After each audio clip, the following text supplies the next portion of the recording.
क्या हालचाल है, कैसे हैं?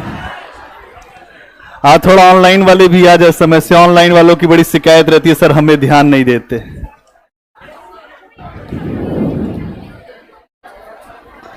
ऑनलाइन वालों की बड़ी शिकायत है हमसे।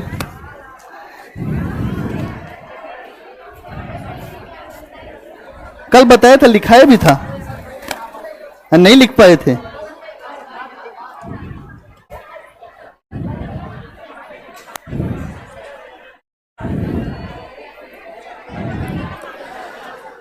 सभी लोग आ जाइए, आराम से बैठिए। पहले आज कुछ आपसे बात करनी है, उसके बाद आगे बढ़ेंगे। अशोक वो वाला लगाओ, इसको नहीं लगाना, इसको लगाओ।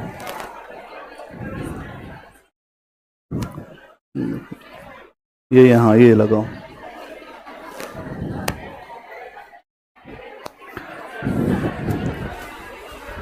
ठीक है। Good afternoon all of you. कैसे हैं सभी लोग? ऑनलाइन ऑफलाइन दोनों लोग पहले सुन लीजिए कुछ बातें।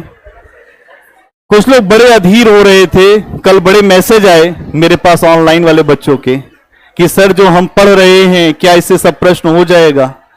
कहीं एक बात मैंने आपको समझाया था, एमसीक्यू के क्वेश्चन भी करवाए थे। आवाज बंद करो, बिल्कुल आवाज बिल्कुल बंद करिए। कहें कि हाथ कंगन को आरसी क्या, पढ़े लिखे को फारसी क्या? कहें हाथ कंगन को, पढ़े लिखे को। देखिए, प्राचीन भारत के इतिहास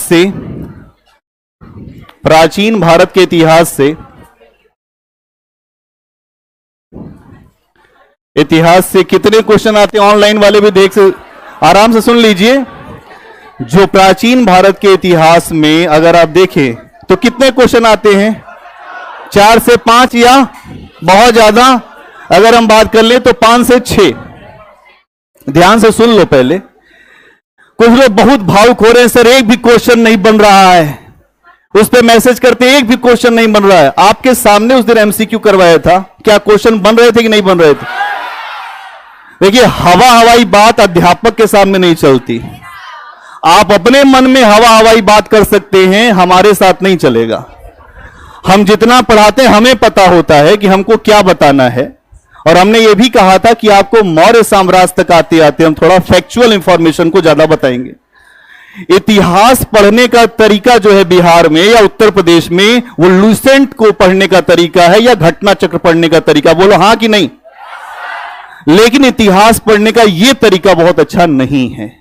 इतिहास को पढ़ने का तरीका है कि आप अनुभव के माध्यम से इतिहास को जोड़ें, इतिहास को अनुभव से अध्ययन करके पढ़ें। और जब भी आप अनुभव से अध्ययन करके पढ़ेंगे तो कुछ आपके दिमाग में रहेगा। अगर मैं आपसे कहूं 145 ईसापुर में यह हुआ, 146 ईसापुर में यह हुआ, 78 ईसापुर में यह हुआ, आपको कुछ भी याद नहीं रहेगा। क्या याद रहेगा? आपको याद रहेगा? अगर आपने ओरिएंटेशन की क्लास देखी होगी जो स्टार्टिंग में हुई होगी, उसमें आपको यह बताया गया होगा कि इतिहास के साथ बड़ी समस्या है। आप पूरा इतिहास को एकदम तैयार कर लीजिए। अगर आप देखिए मध्यकालीन भारत से कितने क्वेश्चन आते हैं? मध्यकालीन भारत लगभग 4 से 5 के आसपास क्वेश्चन है। 6 साल के पेपर के एनालिसिस के आपको आधार पे मैं बता रहा हूं, ध्यान से अपने दिमाग में बिठा लीजिए। ठीक है। इसके अलावा आधुनिक भारत पे आ जाइए। आधुनिक भारत पे अगर आप देखेंगे तो लगभग जो आपके यहां जो क्वेश्चन आने का जो अनुपात है, जो 22 से 25 क्वेश्चन की बात अगर मैं कर लूं, या हम ऐसे कह लें कि 20 क्वेश्चन। ठीक है, 20 क्वेश्चन के आसपास। आप सभी लोग जितने ऑनलाइन वाले हैं, आप लोग भी आ जाइए, आप पे भी नजर बनी है। मेरे साथ समस्या है कि जो मेरे सामने रहता है मैं उसको ज्यादा देखता हूं, अब जो नहीं दिखता मैं नहीं देख पाता हूं। भैया मुझसे यही गलती है, मैं देख नहीं पाता हूं आप लोगों की। आप लोग सोचते हैं सर हमारे ऊपर ध्यान नहीं दे रहे हैं। ऑनलाइन वाले बच्चे कहते हैं हमारे ऊपर एकदम ध्यान नहीं दे रहे हैं सर। इतने वर्षों में जो हमने अध्यापन कार्य किया है, 13 साल हो गया पढ़ाते हमें, और अधिकतर जगह ऑफलाइन ही पढ़ाया है। तो ऑफलाइन पढ़ाने का ज्यादा वो है, ऑनलाइन पे बच्चे हमेशा उनके दिमाग में कुछ और चलता रहता है।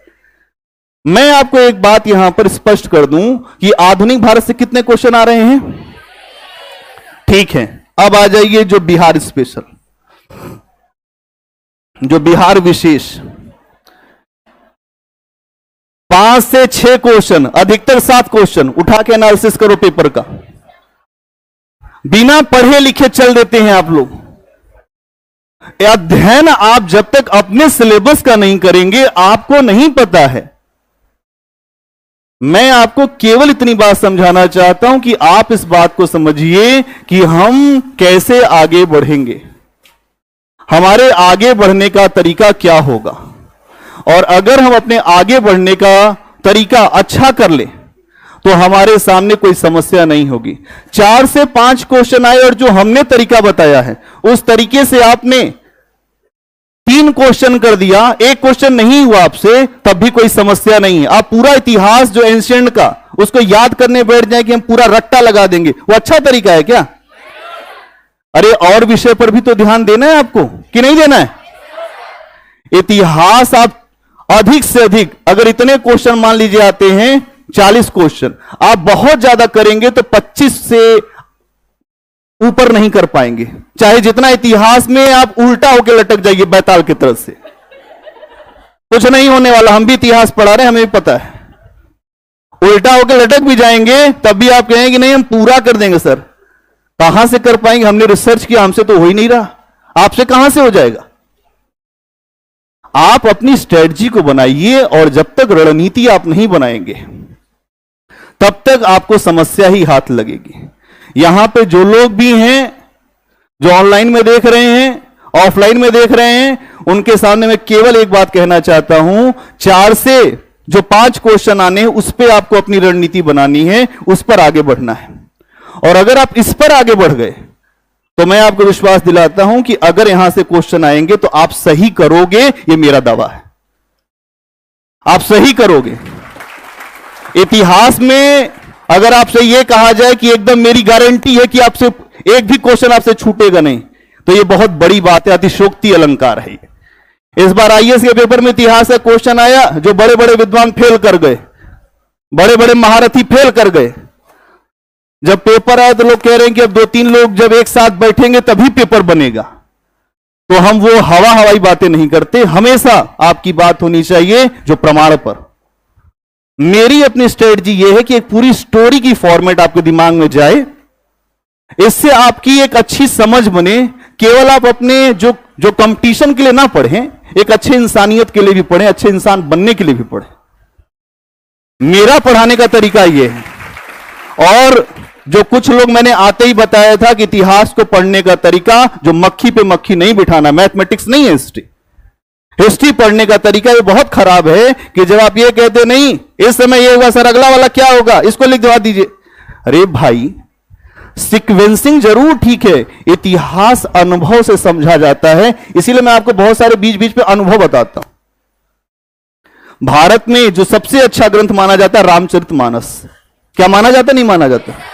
रामचरितमानस को अगर आप देखेंगे तो वहां जब स्टार्ट होता है तो अनुभव से ही शुरू होता है। 4 वक्ता हैं और उसमें सुनने वाले भी जो श्रोता लोग हैं उनको अनुभव से अपने वक्ता बताते हैं। अगर आपको देखें तो आप लोग क्या हैं? श्रोता हैं। क्या हैं? हम क्या हैं? वक्ता। जब वक्ता अपनी बात को बताता है तो बहुत अलग तरीके से बताता है। हर व्यक्ति का अलग अलग तरीका है, और मेरा तरीका आपके बहुत आगे तक का जो डेवलपमेंट का तरीका है कि आप आंसर लिखने की स्किल भी थोड़ा सीखते रहें। आपने अभी तक देखा होगा, भले ही आपको मेंस का आंसर नहीं लिखना है, फिर भी आप आंसर लिखने की स्थिति में होंगे अभी तक के टॉपिक में। ऐसा है कि नहीं? बोलो, है ना ऐसा? बस इसी पे आपको चलना है। आइए, मौर्य साम्राज्य हेडिंग बनाइए, मौर्य साम्राज्य। ऑनलाइन वाले आप लोग बताइए, कोई समस्या है? ऑनलाइन वाले जितने लोग हैं आप बताओ, कोई समस्या है? आपके जो कल मैसेज आ रहे थे तो मैंने ये कहा एनसीईआरटी बुक पढ़ना है, आते ही बताया था एनसीईआरटी आपको पढ़ना है। आप लोग को कल नोट्स मिल गया था? क्या नोट्स मिला था ना? यहां पे नहीं मिला था? चलिए, अशोक जो मौर्य साम्राज्य, मौर्य साम्राज्य, ठीक है। आ जाइए मौर्य साम्राज्य पर। इन लोग को नोट्स दे दीजिएगा आज।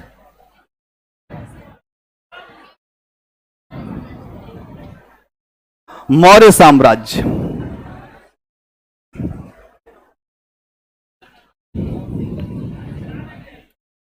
अगर आपके सामने मैंने कल आपको कुछ जो कहानी बताई थी मौर्य साम्राज्य की, और मौर्य साम्राज्य में आपको यह समझाया था कि कई महत्वपूर्ण शासक हुए, उसको जानने का तरीका क्या है, इस पे भी चर्चा हुई थी। अब हम थोड़ा सा अपने जो लेक्चर को फैक्चुअल करने जा रहे हैं आज से हम अपने लेक्चर को थोड़ा सा फैक्चुअल करने जा रहे हैं। वो भी इसलिए कि जिसमें तेरी रजा हो उसमें अपनी भी रजा है। तो ये नहीं है कि आपके वजह से, लेकिन मुझे ऐसा लग रहा है कि यहां पे लोगों का तरीका केवल जो फैक्ट पढ़ने का ही रह गया है, और यहां पर थोड़ा सा फैक्ट आपके सामने आना चाहिए। आप उसको समझ लें तो बहुत अच्छा रहेगा। एक फैक्चुअल इंफॉर्मेशन भी आपके सामने आ जाएगी। तो मौर्य साम्राज्य में सबसे पहले इसको जानने के स्रोत मैंने कल बताया था आपके सामने कि स्रोत क्या है। इसमें स्रोत में आपके सामने कुछ बातें रखी गई थी। कौन कौन से स्रोत होते हैं? पुरातात्विक स्रोत, फिर साहित्यिक स्रोत, है ना, जो साहित्यिक स्रोत भी रखे होते हैं। इसके अलावा अगर आप देखें तो इसमें जो देशी स्रोत भी होते हैं, फिर आप देखें विदेशी स्रोत भी होते हैं। होते नहीं होते? ठीक है। अब यहां पर अगर आप देखें तो मौर्य साम्राज्य को जानने के लिए बहुत सारे सोर्स हैं। उन सोर्सेज को समझने के लिए हमें कुछ काम करना पड़ेगा, और वो सोर्सेज कुछ ऐसे हैं जहां से हम अपनी बात को रख रहे हैं। अगर आप देखें तो मौर्य साम्राज्य को जब हम देख रहे हैं तो बहुत सारे जो साहित्यिक स्रोत आपको मिलेंगे। अर्थशास्त्र है कि नहीं? इसके अलावा अगर आप देखें इंडिका, ये दो महत्वपूर्ण स्रोत हैं। इसके अलावा अभिलेख भी मिलेंगे आपको, है ना? अभिलेख मिलेंगे नहीं मिलेंगे? अभिलेख मिलेंगे।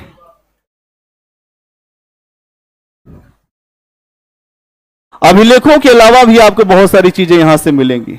अगर आप देखेंगे कि अभिलेख मिलते हैं, जो साहित्यिक स्रोत मिलते हैं, पुरातात्विक स्रोत मिलते हैं, और पुरातात्विक स्रोतों के साथ साथ यहां के जो शासक रहे हैं वो उनका इतना महत्व क्यों रहा है, इतना महत्व क्यों रहा है। अगर यहां के शासकों की बात थोड़ा सा करें कि महत्वपूर्ण शासक कौन है, बनने के पीछे की परिस्थितियां क्या हैं, इस राज्य को कैसे निर्मित किया गया है, यह समझना है। आपको मैंने कल एक स्टोरी सुनाई थी कि चंद्रगुप्त मौर्य बहुत जो सामान्य परिवार में जन्मा था, और वो राजा का पुत्र नहीं था, लेकिन बाद में उसकी ऐसी क्षमताएं विकसित हुई कि जिससे आप देखेंगे कि कौटिल्य की निगाह पड़ गई उसके ऊपर, और एक वो खेल खेल रहा था राजकीलम। कौन सा खेल खेल रहा था? राजकीलम खेल रहा था जंगल में। और जब ये खेल खेल रहा था राजकीलम, तो आप देखेंगे कि वहां इसको खेलते समय चाणक्य ने देख लिया, इसको विष्णुगुप्त ने देख लिया, और यह देखा कि इसके अंदर जो राजा बनने की क्षमता है, और इस क्षमता का इस्तेमाल हम कर सकते हैं, इस क्षमता का हम इस्तेमाल कर सकते हैं। इस्तेमाल करने का प्रयास हुआ और इसको ले गया वो तक्षशिला। तक्षशिला में इसको पूरी सैन्य शिक्षा दी गई जो चंद्रगुप्त मौर्य को, और वहां से शिक्षा प्राप्त करने के बाद चंद्रगुप्त मौर्य आता है और अलग अलग हिस्सों की वो विजय करता है। उसके बाद मौर्य जो साम्राज्य है उसकी स्थापना होती है, और मौर्य साम्राज्य की स्थापना के बाद एक भारत में ऐसे राज्य की स्थापना हो रही है जहां के शासक अपनी जनता को अपने पुत्र के, अपने संतान के समान मानने वाले हैं। एक बात समझना पड़ेगा कि मौर्यों का शासन उस शासन की शुरुआत है जहां से आम जनता के जीवन में कुछ बदलाव आने वाला है। क्या आपके दिमाग में बात बैठ रही है? चंद्रगुप्त मौर्य को आप देखेंगे तो लिबरल अप्रोच का व्यक्ति है। वो जैन धर्म को मानता है और उसके अपने जीवन में वो ये चाहता है कि हमारी जनता का कल्याण हो, हमारी जनता आराम से रहे, उसके बारे में ये सूचना मिलती है। उसके राज्य में अकाल पड़ा, इस बात की भी जानकारी है आपको। अकाल पड़ा उसके राज्य में। अगर कोई सामान्य शासक होता तो कहता है कि हमारी जनता मरे चाहे जी, हमसे क्या लेना देना है। लेकिन चंद्रगुप्त मौर्य अपनी जनता के दुख को देख नहीं पाया और वो चला गया दक्षिण भारत, श्रावण बेलगोला। कहां चला गया? श्रावण बेलगोला, कर्नाटक में। कहां है ये? कर्नाटक में। कर्नाटक में चला गया श्रावण बेलगोला। और अगर आप देखेंगे कि जब वो कर्नाटक में चला गया तो वहां पर उसने संलेखना पद्धति से अपने प्राण त्याग दिए। संलेखना पद्धति से प्राण त्यागे। ये संलेखना पद्धति क्या है साहब? ये संलेखना पद्धति क्या है? भूखे प्यासे रहकर, भूखे प्यासे रहकर अपने प्राण छोड़ देना।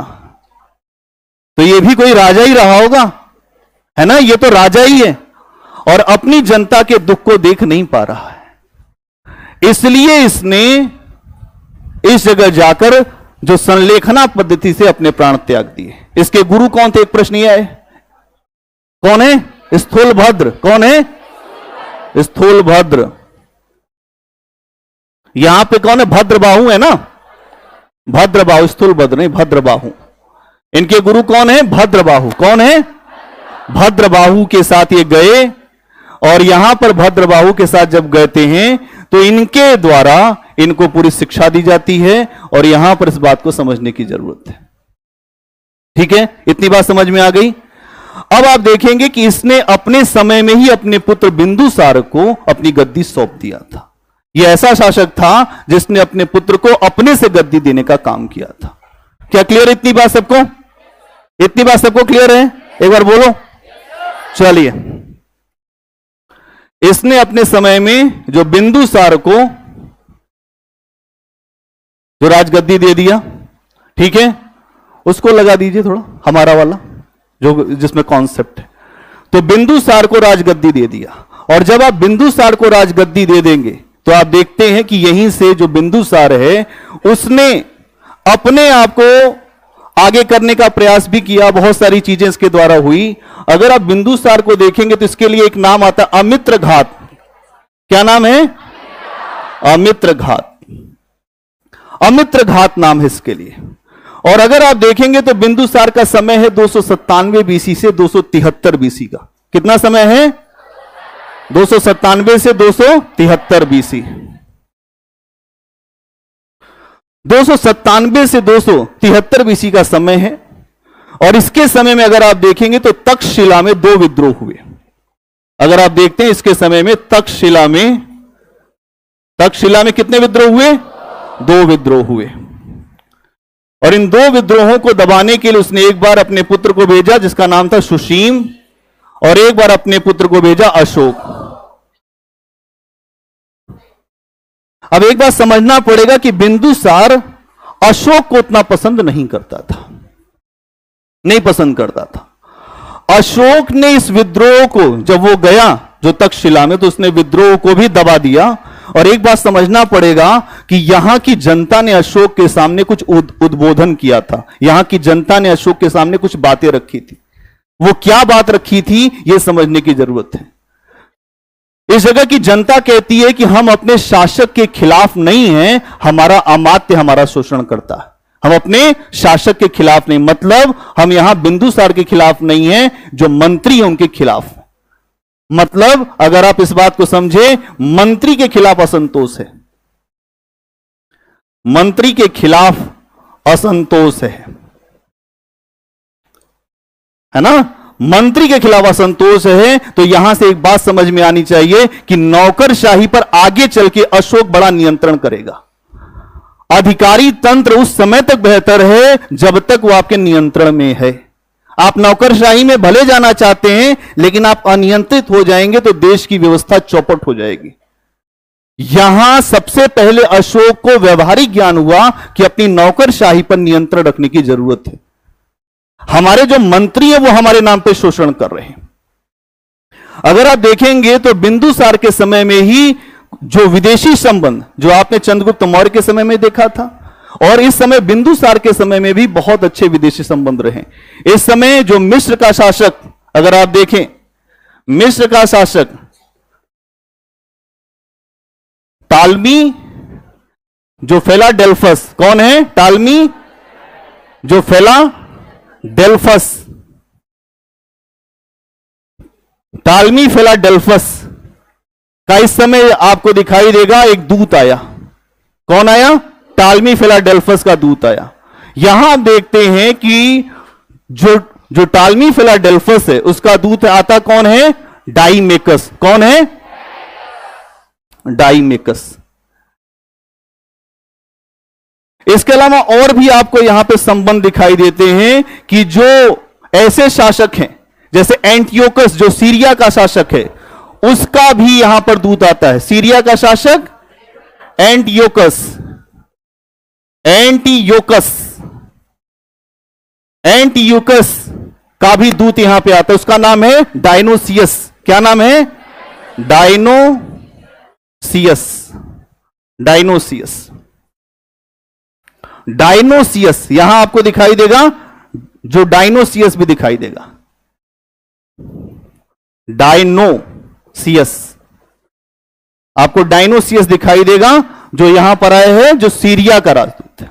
ठीक है, अब आपको एक बात समझनी पड़ेगी कि इतने सारे राजदूत आ रहे हैं, जो विदेशी लोग आ रहे हैं, तो जो मौर्य शासक है उनके यहां विदेशी संबंध काफी बेहतर रहा होगा। इसके अलावा जो बिंदुसार है वो आजीवक संप्रदाय का व्यक्ति है। यह आजीवक संप्रदाय को मानता है। जो किस संप्रदाय को मानता है? आजीवक संप्रदाय को मानता है। किसको मानता है? आजीवक संप्रदाय को, आजीवक संप्रदाय को मानता है। एक हेडिंग बनाइए, चंद्रगुप्त मौर्य। जो मौर्य साम्राज्य की हेडिंग बना दी है उसमें आप बनाइए मौर्य साम्राज्य में। मौर्य साम्राज्य की हेडिंग आपने बनाई है, इसमें बनाइए मौर्य साम्राज्य। कुछ फैक्चुअल इंफॉर्मेशन भी आपको लिखवा दें। मौर्य साम्राज्य, इसका समय क्या है?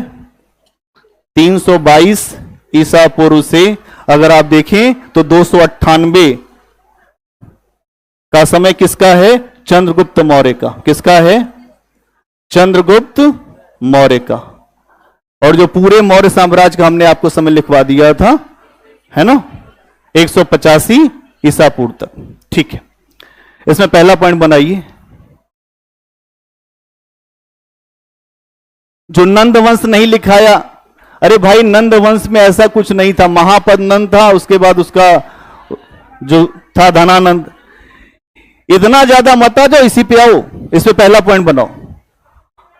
मौर्य राज्य का संस्थापक, मौर्य राज्य का संस्थापक, मौर्य राज्य का संस्थापक चंद्रगुप्त मौर्य था। मौर्य राज्य का संस्थापक चंद्रगुप्त मौर्य था। इसने अपनी शक्ति, इसने अपनी शक्ति सबसे पहले उत्तरी पश्चिमी भारत में, इसने अपनी शक्ति सबसे पहले उत्तरी पश्चिमी भारत में मजबूत किया।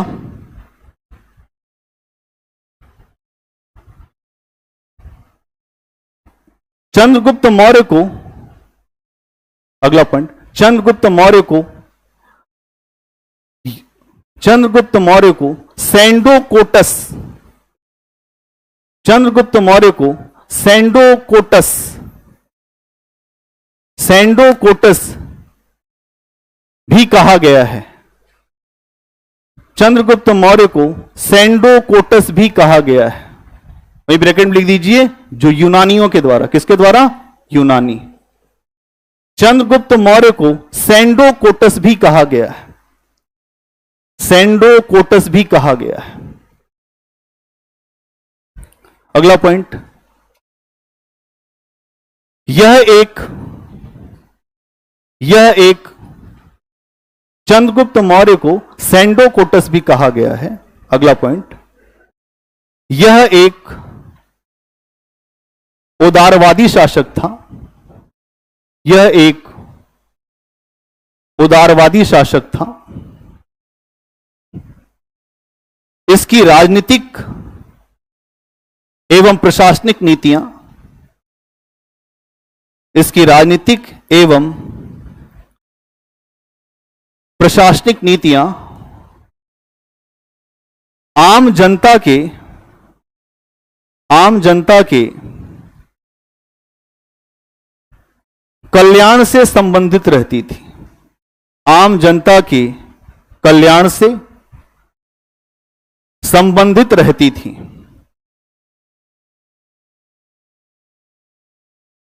अगला पॉइंट, यह जैन धर्म को मानता था, यह जैन धर्म को मानता था।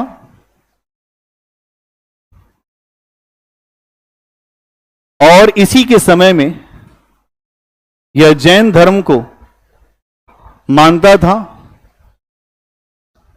और इसी के समय में पहली जैन संगति, आपने नोट किया था इसके पीछे, इसी के समय में पहली जैन संगति पाटलिपुत्र में हुई थी। इसी के समय में पहली जैन संगति पाटलिपुत्र में हुई थी, पाटलिपुत्र में हुई थी। हो गया।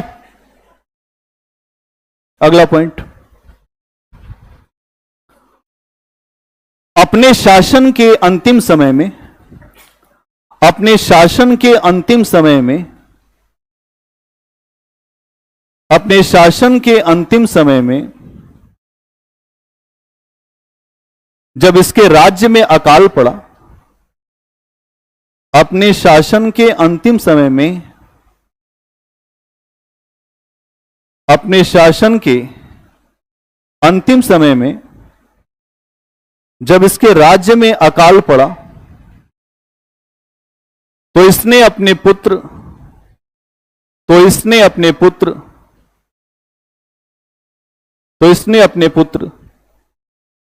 बिंदुसार के पक्ष में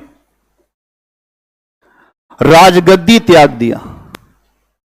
अपने पुत्र बिंदुसार के पक्ष में राजगद्दी त्याग दिया।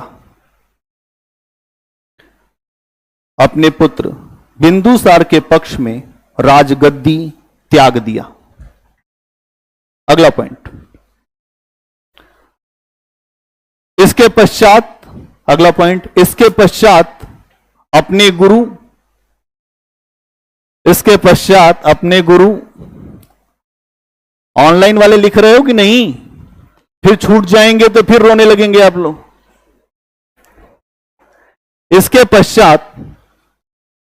इसके पश्चात अपने गुरु भद्रबाहु के साथ, इसके पश्चात अपने गुरु भद्रबाहु के साथ श्रावण बेलगोला चला गया। श्रावण बेलगोला चला गया। श्रावण बेलगोला चला गया और यहां जाकर श्रावण बेलगोला चला गया, अंडरलाइन कर दीजिएगा। और यहां जाकर संलेखना पद्धति से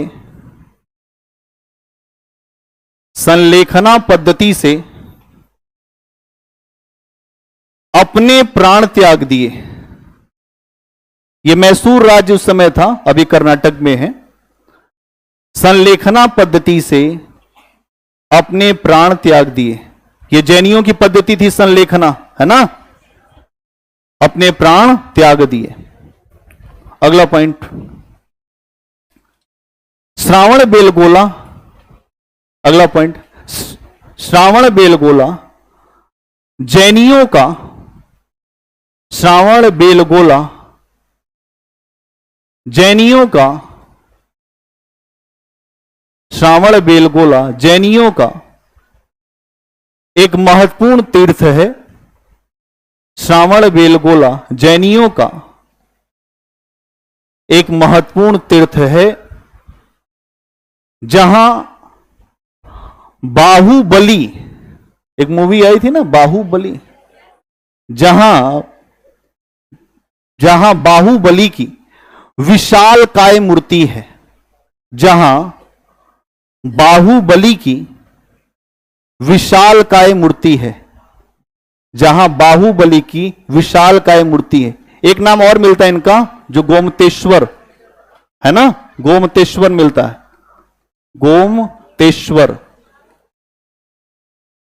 बाहुबली की विशाल काय मूर्ति है, वही ब्रैकेट में लिख देना गोमतेश्वर। यहां ब्रैकेट में क्या लिखेंगे, गोमतेश्वर।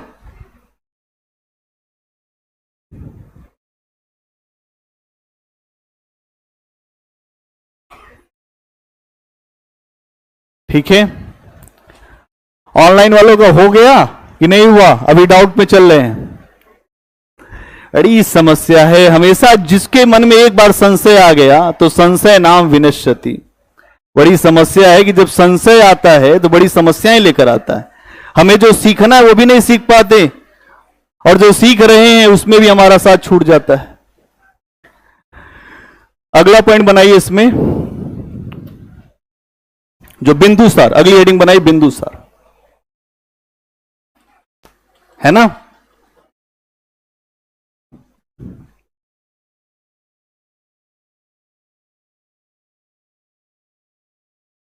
अगला पॉइंट क्या बनाएंगे, बिंदुसार। इसका समय क्या है, 297 बीसी से,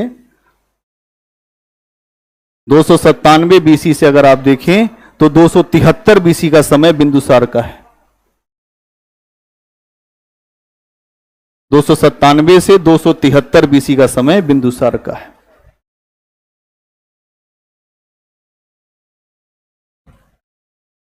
हाँ, बाहुबली का ही नाम जो गोमतेश्वर है, और अगर आप देखेंगे तो हर जो 12 वर्ष पर यहां पर जो महामस्तकाभिषेक होता है, हर 12 वर्ष पर यहां महामस्तकाभिषेक होता है, जो दूध से अभिषेक किया जाता है। उसको नहीं लिखा आपने, जो ये प्रश्न आ चुका है आपके यूपीएससी में कि जो बाहुबली की मूर्ति कहां मिली है, तो यहां पर जो महामस्तकाभिषेक होता है हर 12 वर्ष पर। ठीक है, अगला पॉइंट क्या बनाया आपने, बिंदुसार। इसमें लिखिए, इसके समय में जो बिंदुसार में लिखिए, इसके समय में तक्षशिला में 2 विद्रोह हुए। इसके समय में तक्षशिला में इसके समय में तक्षशिला में 2 विद्रोह हुए। इन विद्रोहों को दबाने के लिए बिंदुसार ने, इसके समय में तक्षशिला में 2 विद्रोह हुए। इन विद्रोहों को दबाने के लिए बिंदुसार ने अपने पुत्र सुसीम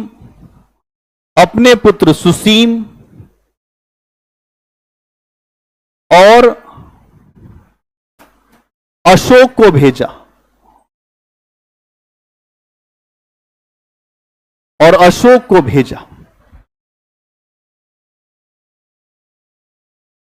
अपने पुत्र सुसीम और अशोक को भेजा। एक बार इसने अपने पुत्र को भेजा जो सुसीम को, लेकिन वो नहीं दबा पाया, उसके बाद फिर अशोक को भेजा गया।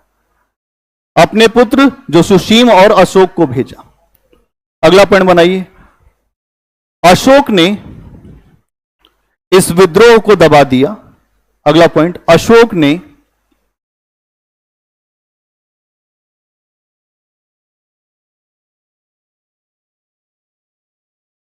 आप लोग का कमेंट देख रहे हैं, अभी कमेंट मत दिखाओ भाई, अभी थोड़ा लिख लो, उसके बाद फिर कमेंट देख लेंगे। अभी जब आएंगे समझाएंगे तब कमेंट देख लेंगे, अभी लिख लो थोड़ा।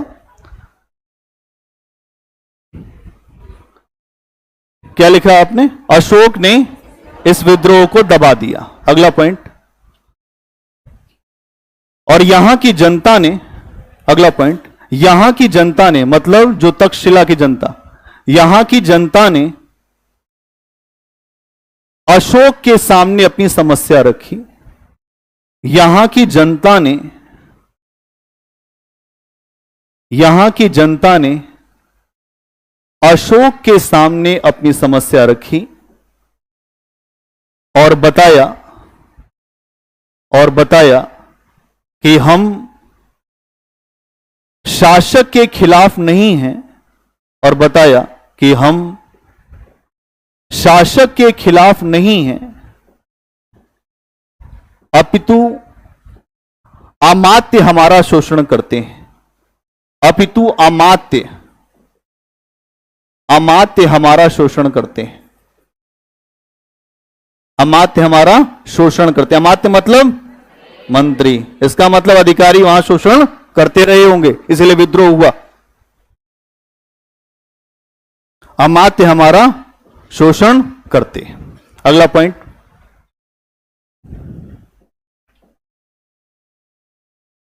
अगला पॉइंट बनाइए कि बिंदुसार के समय में, अगला पॉइंट, बिंदुसार के समय में,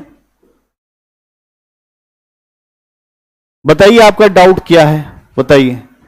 जो दीपक राज जी, अपना डाउट बताइए कि मेरा डाउट, बताइए डाउट क्या है, कहां छूट गया, कहां छूट गया बताइए। दीपक बोलिए जल्दी, अपने एक सेकंड की कीमत है भाई।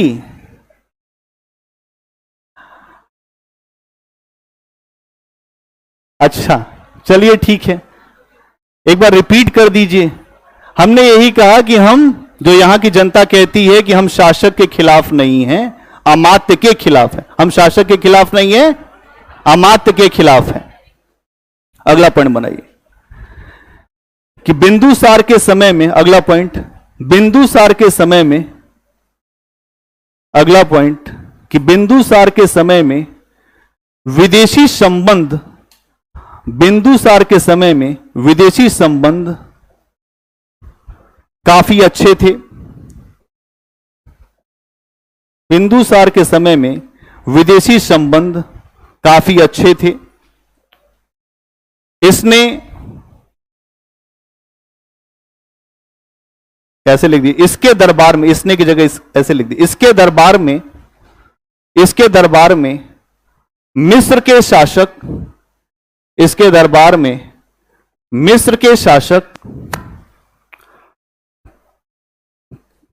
टालमी फेल्डाल्फस, टालमी फेल्डाल्फस, टालमी फेल्डाल्फस का दूत, का दूत डाईमेकस आया था, का दूत डाईमेकस आया था। टालमी फेल्डाल्फस का दूत डाईमेकस आया था, डाईमेकस आया था। टालमी फेल्डाल्फस का दूत डाईमेकस आया था। अंडरलाइन कर दीजिए, ये कभी पूछा जा सकता है। अगला पॉइंट बनाइए, सीरिया के शासक, सीरिया के शासक, सीरिया के शासक एंटीयोकस,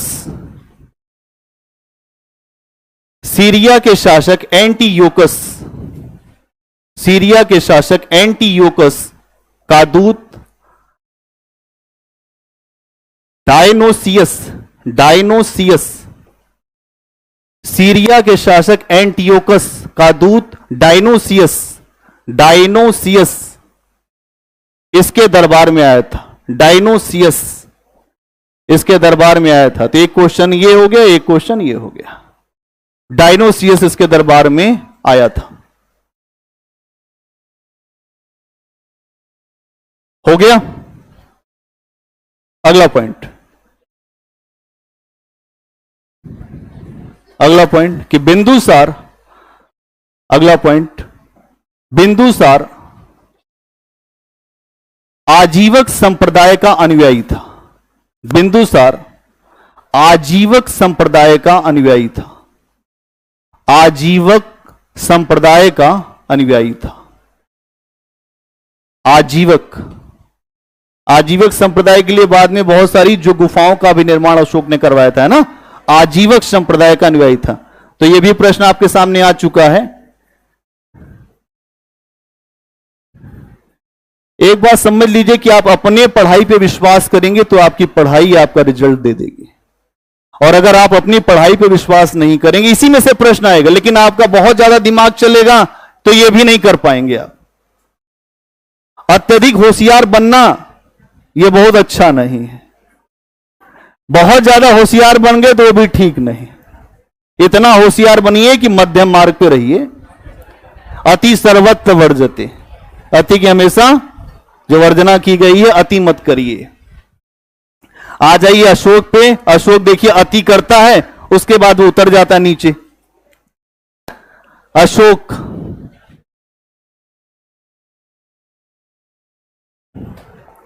अशोक पे बात कर लेते हैं, ठीक है।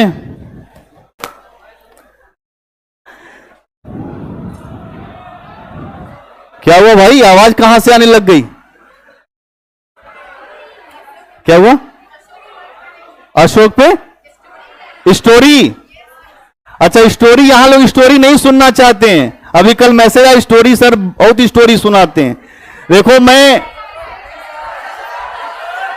देखो एक बात समझ लो कि अगर मुझको जो खत्म कराना हो तो मैं आपको 2-3 दिन में खत्म करा दूंगा।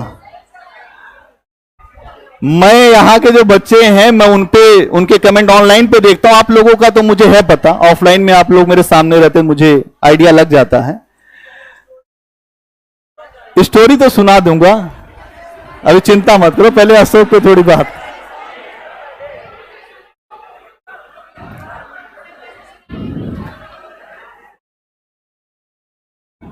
अच्छा ठीक है भाई, क्या स्टोरी सुनना चाहते हो? अशोक की,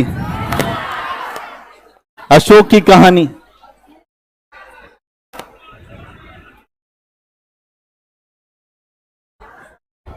अशोक की कहानी सुनना चाहते हैं।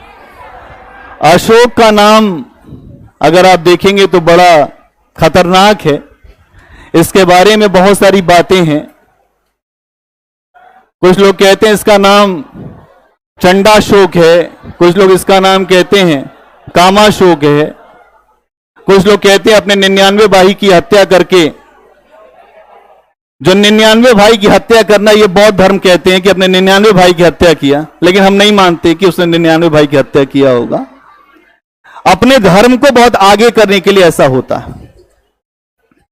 अब एकदम ध्यान से सुनो, एकदम ध्यान से सुनिए आप बिल्कुल। अशोक अपने जीवन में ऐसा क्यों बदलाव आता है? आप देखिए कि अशोक के पिता उसको गद्दी नहीं देना चाहते थे। अशोक के पिता उसको गद्दी नहीं देना चाहते थे। अशोक बहुत सुंदर नहीं है, बहुत अच्छा दिखने में नहीं है। एक बड़ी समस्या अशोक के सामने यह भी थी कि उसको कोई मानता नहीं था। यह सुभद्रांगी का पुत्र था। किसका पुत्र था? इनकी मां का नाम था सुभद्रांगी। यह सुभद्रांगी का पुत्र था अशोक। यह भी आपके सामने कोई क्वेश्चन आया होगा कि किसका पुत्र है। यह सुभद्रांगी का पुत्र था। और अगर आप देखेंगे तो इसने अपनी मां से कहा कि मैं शासक बनना चाहता हूं, मैं राजा बनना चाहता हूं। तो मां ने कहा कि देखो ऐसा है बेटा, आपके पिता, आपके पापा नहीं चाहते हैं आप शासक बने। अब अशोक ने कहा कि देखिए ऐसा है कि मुझे राजगद्दी चाहिए, मुझे राजगद्दी चाहिए। क्या इसके लिए शक्ति प्रदर्शन करना पड़ेगा? क्या करना पड़ेगा? हर जगह बिना शक्ति प्रदर्शन किए कोई मानता ही नहीं है। कहीं शक्ति प्रदर्शन किए बिना आपका गुजारा नहीं है। यहां तैयारी में भी शक्ति प्रदर्शन करना पड़ता है। हर आदमी आईएएस पीसीएस नहीं होता। हमने 6 नौकरियां छोड़ी हैं जो अध्यापन की, असिस्टेंट प्रोफेसर की, ठीक है। ऐसे आपके सामने नहीं खड़े हैं। हवाई बात करने के लिए तो कोई कुछ भी बात कर सकता है। जो महर्षि दयानंद यूनिवर्सिटी से लेकर दिल्ली विश्वविद्यालय के अलग अलग कॉलेजों में पढ़ाया है, और मेरा सौभाग्य रहा है कि लड़कियों के बहुत अच्छे कॉलेज में, मैत्रेयी कॉलेज में भी पढ़ाया, जो लड़कियों का बहुत अच्छा कॉलेज माना जाता है दिल्ली विश्वविद्यालय का। आप इस बात को समझिए कि अध्यापन एक आर्ट है, वो धीरे धीरे आता है, और जो बच्चे होते हैं बहुत समझदार होते हैं, उनको सब पता होता है। आपको हर चीज दे दें उसके बाद भी आप नहीं पढ़ा पाएंगे। कहने वाली बातें हैं कि नहीं हमारा पूरा एकदम क्वेश्चन फंस जाता है, कुछ नहीं। आप अपना एकदम अच्छा प्रयास करते, एग्जाम में आ गया तो बहुत अच्छी बात है, प्लस आपको भी परिश्रम करना पड़ेगा।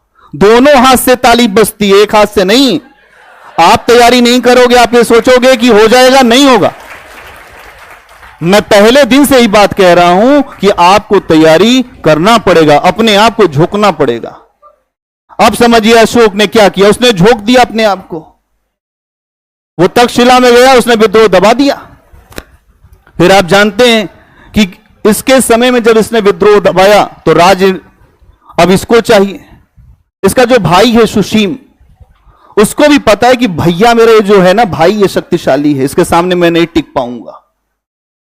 अब इसने अपनी शक्ति बढ़ाई, धीरे धीरे एक विजय अभियान छेड़ा। ये गद्दी पर आता है, और आप देखेंगे इसके जो गद्दी में आने में 4 वर्ष का समय लगता है। ये 269 में अगर आपने देखा तो इस समय बीच में संघर्ष चला है मौर्य साम्राज्य में, जो गद्दी को लेकर। अब जब आ गया गद्दी पर तो उसने कहा कि हमारी बात उस समय मानी जाएगी जब हम कोई अच्छा युद्ध करें। राजा का महत्व उस समय है जब राजा रणभेरी बजे और राजा उसमें जाकर युद्ध कर ले, नहीं तो राजा का मतलब नहीं है। अशोक को एक बात पता चली कि हम एक स्थान पे जाएं, कलिंग। ये अपने हाथियों के लिए बहुत ज्यादा प्रसिद्ध था, हाथियों के लिए, अपने व्यापार के लिए, है ना। और यहां के लोग अपनी स्वतंत्रता पर बहुत मरते थे, अपनी स्वतंत्रता पर बहुत मरते थे यहां के लोग। अशोक ने कहा कि ऐसा है कि अगर अब मैं आ गया हूं और मुझे आने के बाद अब मेरी विजय अभियान चलेगा। और उसने अभियान करना शुरू किया कलिंग का। 261 ईसा पूर्व, अपने शासन के 8वें वर्ष, अपने शासन के 8वें वर्ष अगर आप देखेंगे तो अशोक के द्वारा यह अभियान किया गया। इस अभियान में अशोक ने बहुत बड़ा रक्तपात किया, इतना रक्तपात किया, आप समझिए कि मानव का हृदय कैसे बदलता है। कोई कहे कि नहीं हम तो नहीं बदलते, कुछ लोग कहते हैं हमारे ऊपर असर नहीं पड़ता, हमारी चमड़ी बहुत मोटी है, हमारे ऊपर असर नहीं पड़ता। अशोक जैसा व्यक्ति जिसके सामने जब समस्या आती है, उसने इस युद्ध को भी जीत लिया। इस युद्ध को जीतने के बाद अशोक ने वहां पर इतनी लाशें देखी, 1 लाख लोगों को तो उसने खुद वहां पर अपने हाथों से मारा, बहुत सारे लोगों ने मिलकर 1 लाख हत्या करता है। 1.5 लाख से ज्यादा लोगों को वहां पर जो बंधक बना लिया जाता है, छोटे छोटे बच्चे, जो महिलाएं, सबको मार दिया जाता है। लेकिन यहां पर इसके पहले भी दुनिया में युद्ध हुए हैं, लेकिन कोई बदला नहीं है युद्ध के बाद। अशोक युद्ध के मैदान में ही बदल गया। यह अशोक की महानता है। हमारे भीतर राम और रावण बैठा हुआ है। अगर हमारे भीतर का रामत्व जाग गया तो हम अच्छाई पर उतर जाएंगे। हमारे भीतर का रावण जाग गया तो इतनी बुराई करेंगे, इस पूरी दुनिया में नफरत ही फैल जाएगी। क्या बात समझ में आ रही? यहां अशोक के भीतर क्या उतरा है? रामत्व उतरा है। और अशोक ने यहीं से अपने आप को कहा कि आज से अशोक भेरी घोष का त्याग करता है और धम्म घोष की शरण में जाता है। आज से कभी युद्ध नहीं करूंगा। क्यों? क्योंकि अशोक को पता चल गया कि रक्तपात से कुछ मिलेगा नहीं।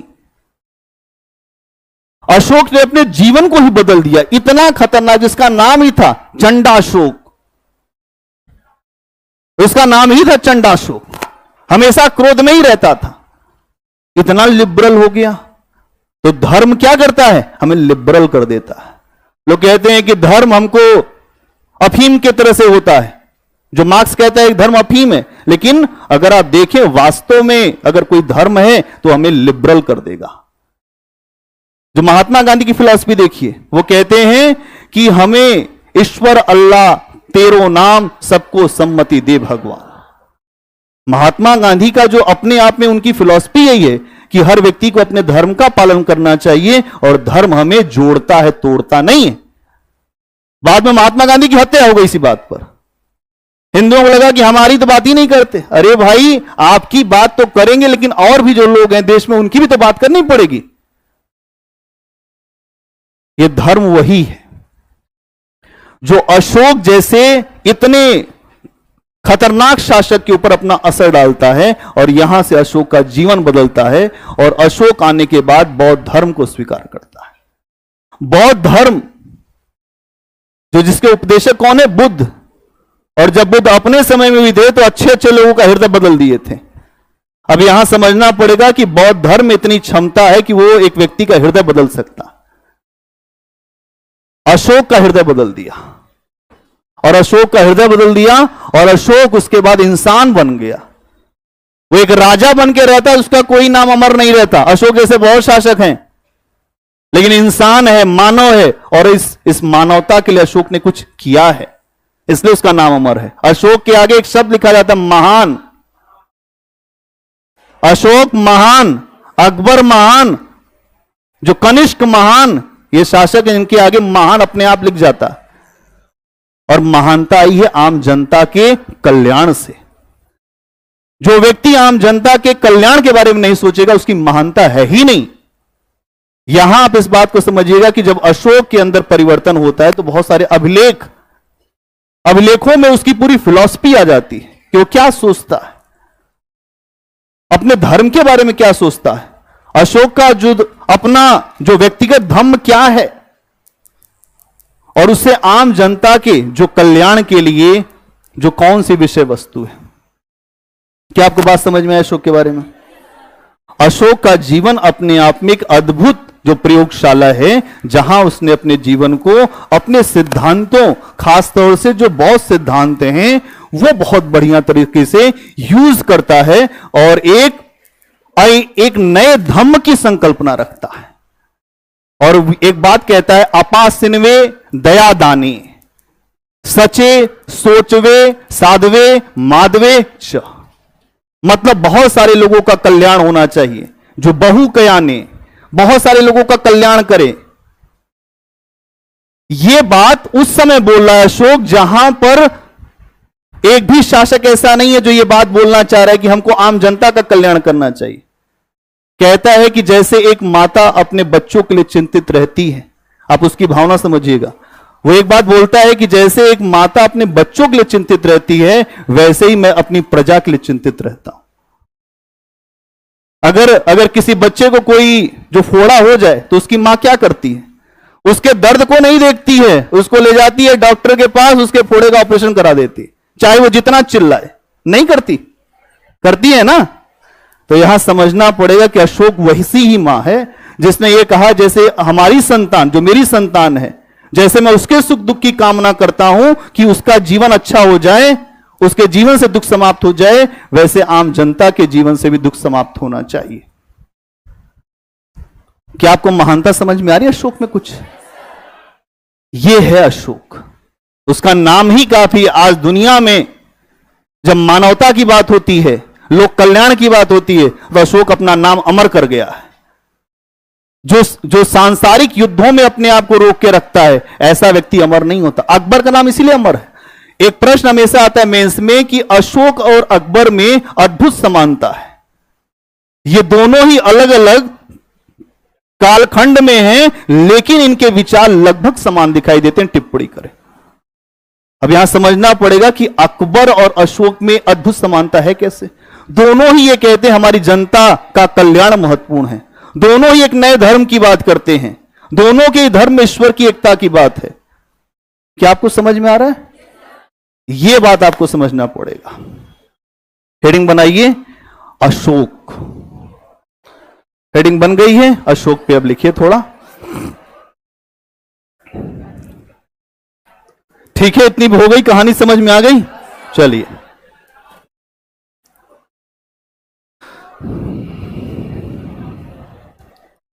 इसमें लिखिए कि बौद्ध परंपरा बौद्ध परंपरा के अनुसार, बौद्ध परंपरा के अनुसार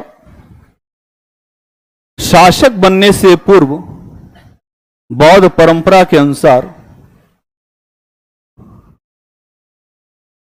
बौद्ध परंपरा के अनुसार शासक बनने से पूर्व अशोक, शासक बनने के पूर्व अशोक अच्छा इंसान नहीं था। अशोक अच्छा इंसान नहीं था, अच्छा इंसान या अच्छा व्यक्ति नहीं था, अच्छा इंसान नहीं था। बौद्ध ग्रंथ, बौद्ध ग्रंथ, ऑनलाइन वाले भैया आप लोग लिख लीजिए, बौद्ध ग्रंथ उसे चंडाशोक अथवा कामाशोक कहते हैं। बौद्ध ग्रंथ उसे चंडाशोक अथवा कामाशोक कहते हैं।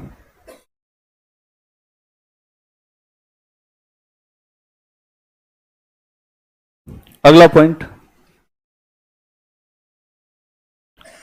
कल्हण की रास तरंगणी में, अगला पॉइंट बनाइए, कल्हण,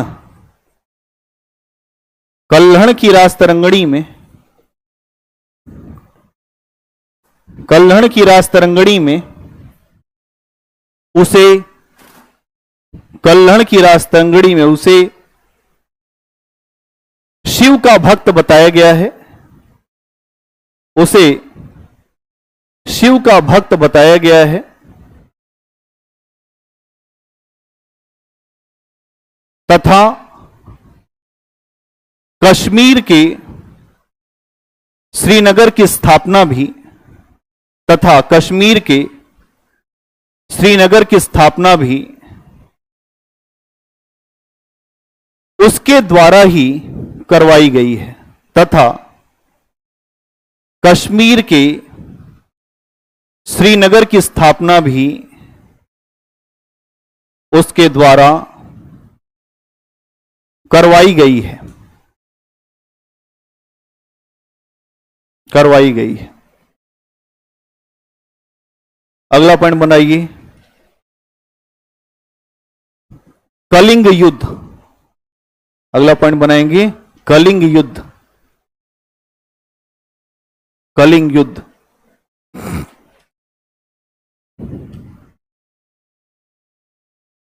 इसमें लिखिए पहला पॉइंट, अशोक जब, अशोक जब राजगद्दी पर बैठा, अशोक जब राजगद्दी पर बैठा, अशोक जब राजगद्दी पर बैठा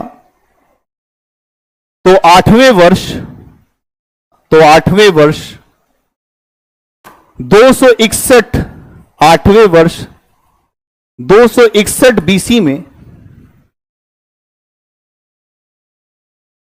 261 बीसी में, 8वें वर्ष 261 बीसी में कलिंग पर आक्रमण किया, कलिंग पर आक्रमण किया,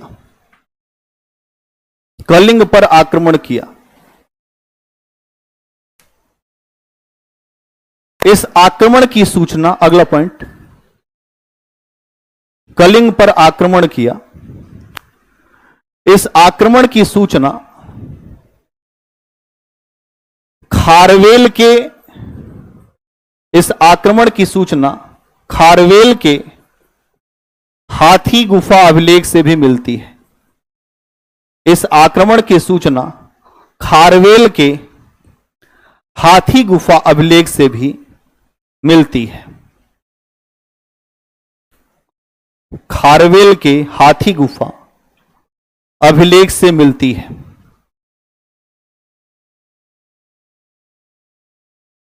अगला पॉइंट बनाइए,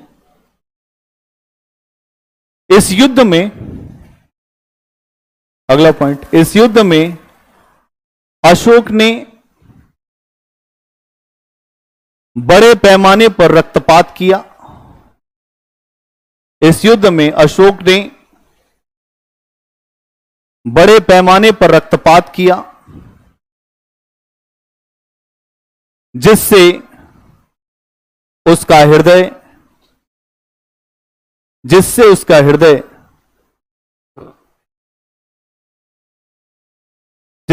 हृदय ग्लानि से भर गया। हृदय जो ग्लानि से भर गया, जिससे उसका हृदय ग्लानि से भर गया। ग्लानि मतलब क्या होता है? अंदर से आपको जो मसोट हो जाए कि यार हमने तो गलत कर दिया। ग्लानि से भर गया, जो गिल्ट हो जाना, अपनी गलती का आभास हो जाना, है ना, भर गया। आगे लिखिए। इसके बाद अशोक ने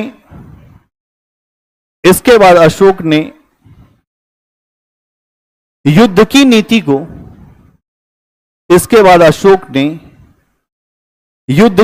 को हमेशा के लिए छोड़ दिया। इसके बाद अशोक ने युद्ध की नीति को हमेशा के लिए छोड़ दिया। वहीं ब्रैकेट में लिख दीजिएगा,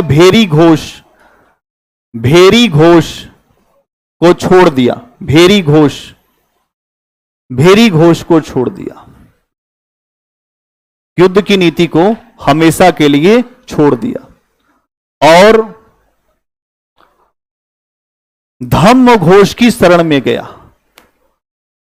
धम्म घोष की शरण में गया। धम्म घोष की शरण में गया।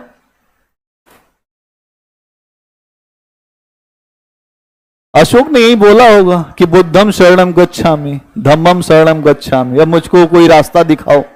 वो गुप्त नाम का भिक्षु है, तो वहीं ब्रैकेट में लिख दीजिए, एक वहीं ब्रैकेट बनाई उसी में लिखिए, उपगुप्त नाम के भिक्षु से, उसी जगह ब्रैकेट में लिखिए, उपगुप्त नाम के भिक्षु ने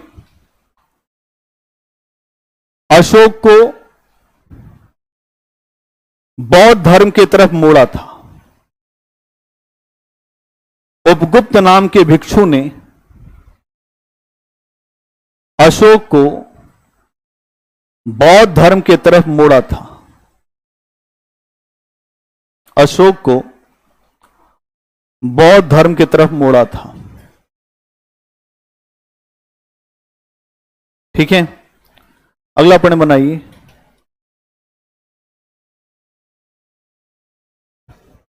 कलिंग पर आक्रमण अशोक ने हाथियों को प्राप्त करने के लिए किया था। कलिंग पर आक्रमण अशोक ने हाथियों को प्राप्त करने के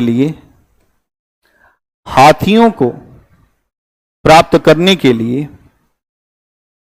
किया था। ठीक है,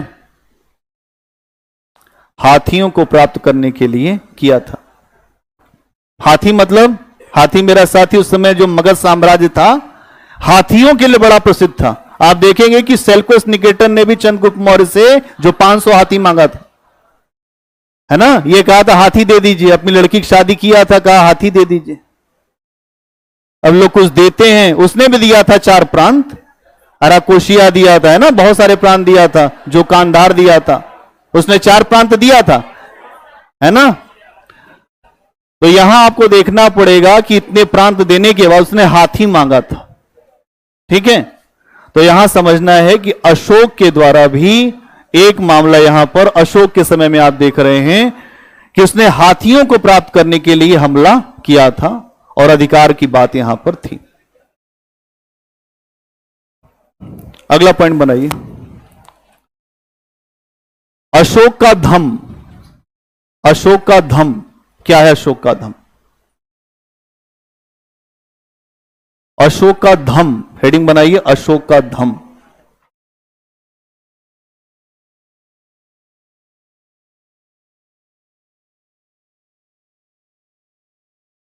अशोक का धम क्या है? अगर आप देखेंगे तो अशोक के समय में, अगर आप इस बात को समझे कि उसका जो धम्म क्या था, एक नैतिक नियम था। अशोक एक नैतिकता का लोगों को जो पाठ पढ़ाना चाहता था। अशोक का धम्म क्या है? एक नैतिक नियम, अभी लिखना नहीं है, नैतिक नियम था। अगर आप इसको कह सकते हैं कि नैतिक संहिता था। नैतिक संहिता कि हमें कैसे रहना चाहिए, इस बात को वो समझा रहा है। अगर आप देखते हैं तो इसकी परिभाषा वो जो राहुलो वास जो सूत्र है वहां से लेता है। राहुलो वास सूत्र, ये जो बौद्ध ग्रंथ है वहां से लेता है इसकी संकल्पना, जो धम्म की संकल्पना। राहुलो वास सूत्र से ये धर्म की संकल्पना लेता है। अशोक के कुछ अभिलेख भी इसकी सूचना देते हैं। वो अपने दूसरे और जो 7वें स्तंभ लेख में भी इसकी सूचना देता है। अपने दूसरे और 7वें स्तंभ लेख में इसकी सूचना देता है ना।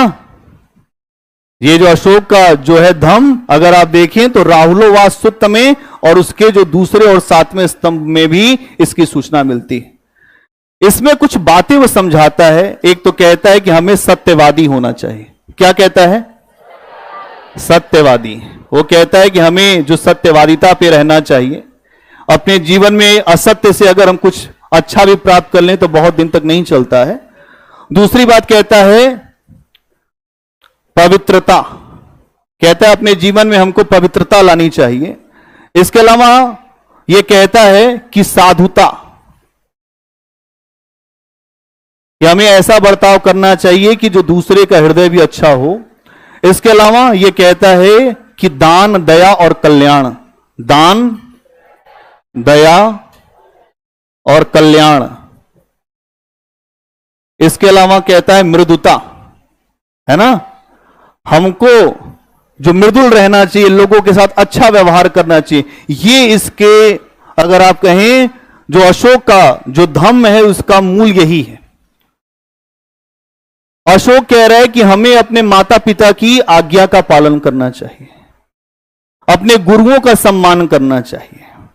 अशोक कह रहा है कि अगर कोई ब्राह्मण हो या कोई भिक्षुक हो तो उसका आदर करना चाहिए। अशोक ये वही अशोक है जो सम्मान नहीं कर पा रहा था, लेकिन अब अशोक की बुद्धि खुल गई है। ये इस बात को कह रहा है कि हमें अपने माता पिता, अपने गुरु और जो ब्राह्मण हैं, जो श्रमिक हैं, जो श्रमण हैं उस समय के, जो गुफाओं में रहते हैं, जो तपस्या करते हैं, श्रमण मुनि, उनका सम्मान करना चाहिए। इसके अलावा अशोक कहता है कि हमें जो दास लोग हैं उनके साथ भी अच्छा व्यवहार करना चाहिए। दासों के साथ अच्छा व्यवहार, यह अच्छे व्यवहार की बात कर रहा है कि दासों के साथ अच्छा व्यवहार करिए। इसके अलावा यह कह रहा है कि आप भी जिए और दूसरे को जीने दीजिए। क्या कह रहा है? जियो और जीने दो। क्या कह रहा है? जियो और जीने दो, जियो और जीने दो। अधिकतर लोग इसलिए परेशान हैं कि दूसरा है सुख में है, इससे उनके जीवन में बदलाव आ गया है। नहीं, अधिकतर लोगों की समस्या यह है कि अगर आपके जीवन में प्रसन्नता है तो वो सुखी नहीं रहेंगे। यह इंसान की फितरत है। जो जानवर है वो तो फिर भी ठीक है, इंसान की फितरत अलग टाइप की है। अगर आप देखेंगे कि जो जानवर है उनसे आपको ये आभास हो जाएगा कि ये हमको जो काट सकता है या हमको मार सकता है। इंसान को देखकर आप नहीं पता कर पाएंगे कि आपको क्या करेगा। उसके भीतर इतना बड़ा विष का गोला रखा हुआ है, वो हमेशा उसी से चलता है। तो यहां समझना पड़ेगा कि इंसान की भी अपनी फितरत है, जो जानवर है उनकी फितरत भी अपनी है। इसीलिए इंसानों से बेहतर दोस्त हुए जानवर। नहीं लगता आपको? क्या लगता है? नहीं लगता है? अशोक का धम्म समझ में आ गया सबको? आ गया समझ में? ठीक है। और क्या समझना इसमें? एक चीज और समझिएगा कि अशोक के समय में ही तीसरी बौद्ध संगति हुई थी, है ना। जो पाटलिपुत्र में तीसरी बौद्ध संगति 251 में, तो आप देखते हैं तीसरी बौद्ध संगति हुई थी, लेकिन इसकी जानकारी जो अगर आप देखेंगे तो अशोक के अभिलेखों में नहीं मिलती। अशोक के अभिलेख इसकी सूचना नहीं देते हैं कि तीसरी बौद्ध संगति इसके समय में हुई थी, लेकिन ऐसे आता है कि बौद्ध संगति इसके समय में हुई थी। इसके अलावा इसके समय में स्त्रियों को भी ऊंचे पदों पर रखा जाता था। अशोक के समय में स्त्रियों को भी ऊंचे पदों पर रखा जाता था। इसका मतलब यह है स्त्रियों को लेकर भी इसकी सोच काफी बेहतर रही होगी। इसके अलावा अगर आप देखते हैं जो विदेशी लोग हैं उनके साथ भी अच्छा बर्ताव होता था, क्योंकि ऐसे भी कुछ लोग मिलते हैं जो विदेशी थे और जिनको गवर्नर बनाया गया था राज्यों का। अगर आप देखेंगे तो जो कई ऐसे लोग हैं जो विदेशी हैं और जिनको गवर्नर बनाया गया है, तो विदेशी लोगों के साथ भी एक अच्छा बर्ताव है यहां पर। क्या सबको क्लियर हो रहा है? जितने लोग सुन रहे हैं मुझे ऑनलाइन में ऑफलाइन, बताइए क्या सबको क्लियर हो रहा है? हवा हवाई मत बोलना, अगर आपको समझ में आ रहा है तो बोलो। आ रहा है समझ में? यहां पे बड़ी समस्या ये, इतने सारे लोगों को समझाने के लिए बहुत सारी स्टोरी बताते हैं, बहुत सारा अलग अलग तरीका बताते हैं, जिससे आपको एक एक बात समझ में आ जाए। आपने एमसीक्यू किया था तो क्या आपसे प्रश्न हो रहे थे? नहीं हो रहे थे। हवा हवाई अपने दिमाग में मत रखिए बातें। कुछ ख्याल अच्छे हैं गालिब दिल बहलाने को, कुछ ख्याल अच्छे होते हैं। आपको कोई बता रहे नहीं हिस्ट्री में तो एकदम हो ही नहीं पा रहा है, अरे सब हो पाएगा, लेकिन तब जब आप पहले अपने मन में मानेंगे कि हो रहा है। एक डॉक्टर था, जानते हो कहां का? फ्रांस का। एक जो फ्रांस का डॉक्टर था, बहुत बड़ा मनोवैज्ञानिक था। इसके पहले आपको एक बार बताया था शायद, लेकिन फिर आज सुन लो, थोड़ा उसको रिवाइज करा देते। जो फ्रांस का जो डॉक्टर था, उसके यहां लोग जब भी पहुंचते थे तो वो ये कहता था कि ऐसा है यार, हम तुम्हारा इलाज तो कर देंगे लेकिन पहले हमारी बात मानो। तो लोग ये कहते थे कि अरे नहीं, कुछ लोग ऐसे थे, नहीं हम आपकी बात क्यों माने? कहें यार ऐसा है, हमारी बात नहीं मानोगे तो यहां से जाओ। लेकिन कुछ लोग रुक जाते थे। तो ये बोलता था कि आप इस बात को बोलो कि मुझे आ रहा है। क्या बोलना है? मुझे समझ में आ रहा है। ये अट्रैक्शन ऑफ लॉ है, ये सम्मोहन का सिद्धांत है। जब भी आप जो कुछ भी अध्ययन करते हो तो सबसे पहले आप अपने आप को यह बताओ कि ये चीज मुझे समझ में आ जाएगी। हम कोई अलग भाषा तो नहीं बोल रहे, एक ही भाषा तो बोलते हैं आप वाली। उसके बाद भी ना समझ में आए तो फिर समस्या यह होगी कि अगर आप एक उंगली किसी को दिखाते हैं तो 3 उंगली खुद को दिखाती है। एक उंगली जैसे मैंने आपको दिखाया तो मुझे भी 3 उंगली दिखा रही है, वैसे ही अगर आप मुझे दिखाएं तो आपको भी दिखाती है। तो समझना पड़ेगा कि हर तरह की बातें अपने ऊपर भी उतनी अप्लाई होती है। सारा खेल विश्वास का है। जो माता पिता गुरु के वाणी, इनकी बात को, जो आपके माता पिता हैं और जो गुरु हैं, इनकी वाणी में जो भेद लगाता है उसको कुछ नहीं मिलता। इनकी वाणी में जो भेद लगाता है उसको कुछ मिलता ही नहीं है।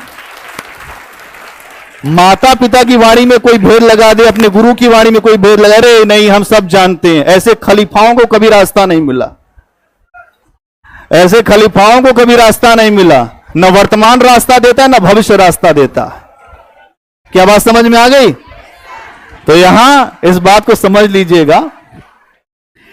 अच्छा, अशोक की महानता और समझिए। हमने कल इस बात को देखा, हमारे पर बहुत सारे कमेंट आ गए एक साथ। अच्छा, हम नहीं ध्यान देते इस पे। हम कहे ठीक है, बच्चे हैं, सबको समझ में आ ही रहा होगा। अब यहां एक से एक खलीफा है जो अपने आप को तुर्की का खलीफा मान चुके हैं। भाई, तुर्की का खलीफा अभी नहीं बनना, अभी कुछ हो जाइए। अगर आप इस बात को समझिए कि जो 32 साल के शंकराचार्य थे, 112 साल मिला रामानुजाचार्य को, आलोचना नहीं कर पाए। केवल 32 साल के शंकराचार्य थे, एक दर्शन दे दिया अद्वैतवाद का। और इसको काटने के लिए जो रामानुजाचार्य थे, उन्होंने 112 साल जिए वो, लेकिन इनका दर्शन काट नहीं पाए। अरे भाई, जो दर्शन अकाट थे वो अकाट थे, उसको कोई कुछ नहीं कर पाएगा।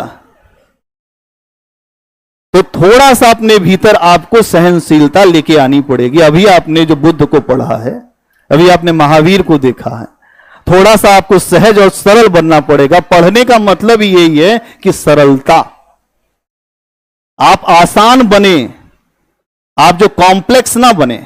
अगर आपने कॉम्प्लेक्स बनाया अपने आप को तो फिर आपका मुद्दा ठीक नहीं है। इसके अलावा और क्या है, आप देखेंगे कि अशोक के अभिलेखों में जो कुछ बातों की जानकारी और मिलती है। अशोक के अभिलेख में इस बात की जानकारी मिलती है कि वन्य जीवों के लिए, जो वन्य जीव हैं उनके लिए अभयारण्य बनवा रहा है। क्या बनवा रहा है? अभयारण्य। अभयारण्य वर्तमान का कॉन्सेप्ट है भाई।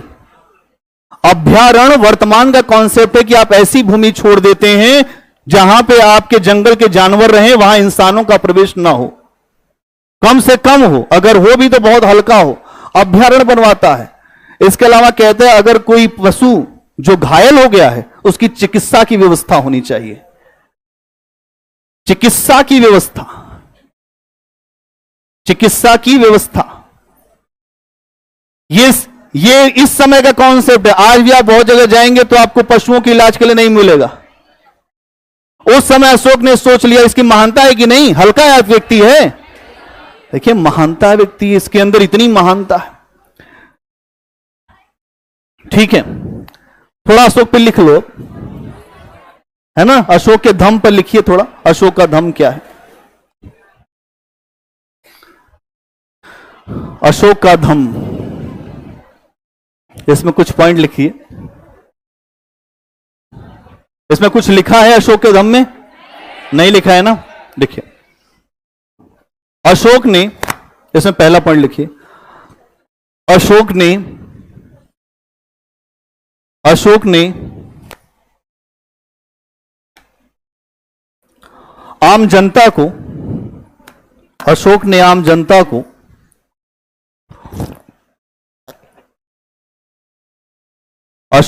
जनता को कुछ नैतिक नियम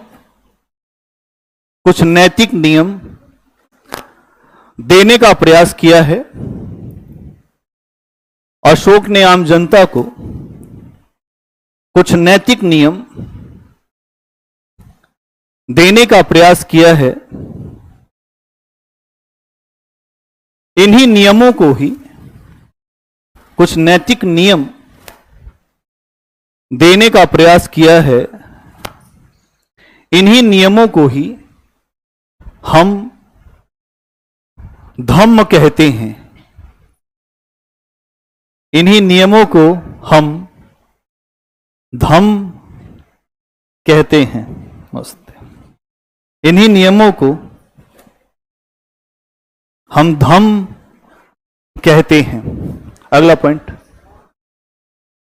अशोक के धम्म की परिभाषा। अगला पॉइंट, अशोक के धम्म की परिभाषा राहुलोवाद सूत्र से ली गई है। अशोक के धम्म की परिभाषा राहुलोवाद सूत्र से ली गई है। राहुलोवाद सूत्र से ली गई है। राहुलोवाद सूत्र से ली गई है, ली गई है। अगला पॉइंट, अशोक का धम्म स्वयं को नियंत्रित करने का धम्म है। अशोक का धम्म स्वयं को नियंत्रित करने का धम्म है।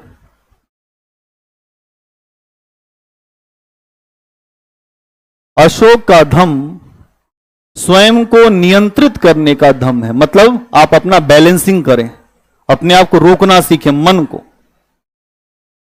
अगला पॉइंट,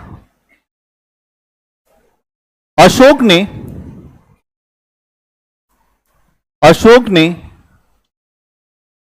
अपने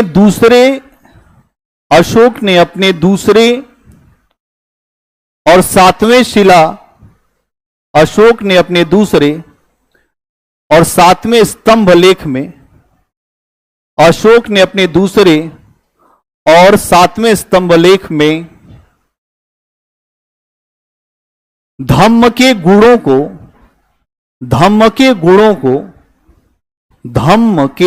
को, धम्म के गुणों को व्यक्त किया है, तो यही गुण है। अगर लिखना चाहे तो वही ब्रैकेट में लिख दीजिएगा, धम्म के गुणों को व्यक्त किया है। तो क्या है? सत्यवादिता, पवित्रता, साधुता, मृदुता, धन, वो जो दया, दान है ना, ये सारी चीजें, कल्याण।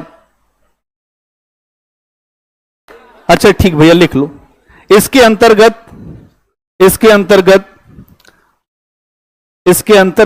सत्यवादिता, इसके अंतर्गत सत्यवादिता, यही लिखा हुआ है सर। इसके अंतर्गत सत्यवादिता, पवित्रता, इसके अंतर्गत क्या हो गया भाई? कौन उत्साहित कार्य करता था? इसके अंतर्गत सत्यवादिता, पवित्रता, इसके अंतर्गत सत्यवादिता, पवित्रता, साधुता, मृदुता आदि गुण शामिल है। इसके अलावा देख लेना, आदि गुण शामिल है। इसके अंतर्गत सत्यवादिता, पवित्रता, साधुता, मृदुता, दान, दया, कल्याण जैसे गुण शामिल हैं, जैसे गुण शामिल हैं। अगला पॉइंट, जैसे गुण शामिल है।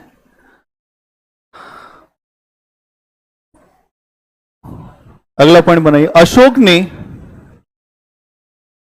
अपने माता पिता की आज्ञा मानने, आप लोग भी अपने माता पिता की आज्ञा मानिए आज के बाद। अशोक ने अपने माता पिता की आज्ञा को मानने और अपने गुरुओं के सम्मान की बात भी की है। अशोक ने अपने माता पिता के आज्ञा को मानने और अपने गुरुओं के सम्मान की बात की है।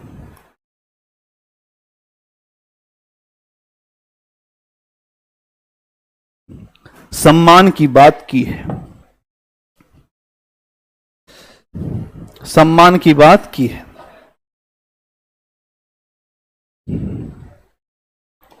ठीक है,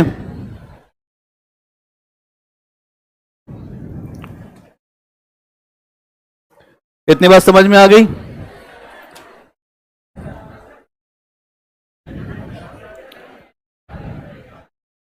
अगला पॉइंट बनाओ इसी में। अशोक के अभिलेखों की भाषा, अशोक के अभिलेखों की भाषा, अशोक के अभिलेखों की भाषा प्राकृत, अशोक के अभिलेखों की भाषा प्राकृत, यूनानी, प्राकृत, यूनानी और आरामाइक है। आरामाइक, आरामाइक है। प्राकृत, यूनानी और आरामाइक है। अशोक के अभिलेखों की भाषा प्राकृत, फिर यूनानी और आरामाइक। आरामाइक जो है उत्तरी पश्चिमी हिस्से में आरामाइक लिपि का प्रयोग है ना। अगला पॉइंट बनाइए, अशोक के समय में ही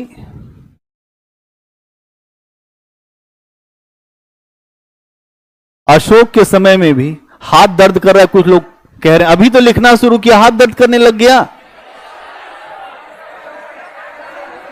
ना आगे चलेंगे ना पीछे चलेंगे, फिर धूल उड़ाते रहेंगे। नहीं, कुछ लोग होते हैं गांव में, जब उनको दौड़ाया जाता है तो आगे भी नहीं चलते, पीछे भी नहीं चलते, खेलेंगे भी नहीं और खेलने भी नहीं देंगे।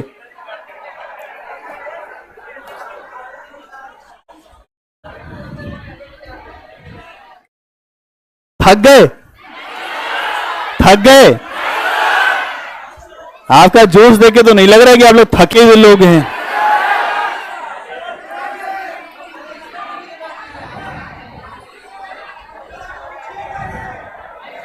एक बड़ा अच्छा है कि जो प्रेम की गली में आया नहीं, जो प्रेम की गली में आया नहीं, प्रियतम का ठिकाना क्या जाने। नहीं, तो यहां समझना पड़ेगा कि प्रेम की गली है अति साकरी, उसमें हर व्यक्ति नहीं जा सकता। और यहां जो आपके पढ़ने का तरीका है यही बीच बीच में संघर्ष, विराम संघर्ष का है। अगर आपके दिमाग में कोई बात को बिठाना है तो 40 मिनट के बाद एक बार आपके दिमाग को थोड़ा रेस्ट चाहिए। हम कोई रोबोट नहीं हैं, हमने अपनी पढ़ाई को रोबोटिक बना दिया है। हम लोग सोचते हैं हर चीज हमको याद हो जाएगी, नहीं होगा ऐसा। हमें याद होगा जो आराम से धीरे धीरे याद होगा। तो यहां पे जो कबीर ने कहा कि कबीरा यह अगर प्रेम का खाला का घर नहीं, कबीरा यह अगर प्रेम का खाला का घर नाही, शीश उतारे हाथ करे, अपना सर उतार के हाथ पे रख दो, फिर पैसों घर माही, फिर अंदर आओ घर में। ये जो रास्ता है, इस रास्ते में अगर आप देखें कि जिससे अशोक बदला है वो प्रेम का रास्ता है, मानवता का रास्ता है। अब यहां आप लोग क्या समझते हैं प्रेम का मतलब? आप एक ही मतलब जानते हैं, लेकिन एक ही मतलब नहीं है। प्रेम का मतलब और भी कुछ है। कुछ ख्याल अच्छे हैं गालिब दिल बहलाने को, नहीं, कुछ चीजें अच्छी हैं जो दिल बहलाने के लिए होती हैं। अब यहां पर आपके अध्ययन के साथ साथ आपको थोड़ा सा आपका दिमाग इधर उधर होना चाहिए बीच बीच में। अब लिख लीजिए,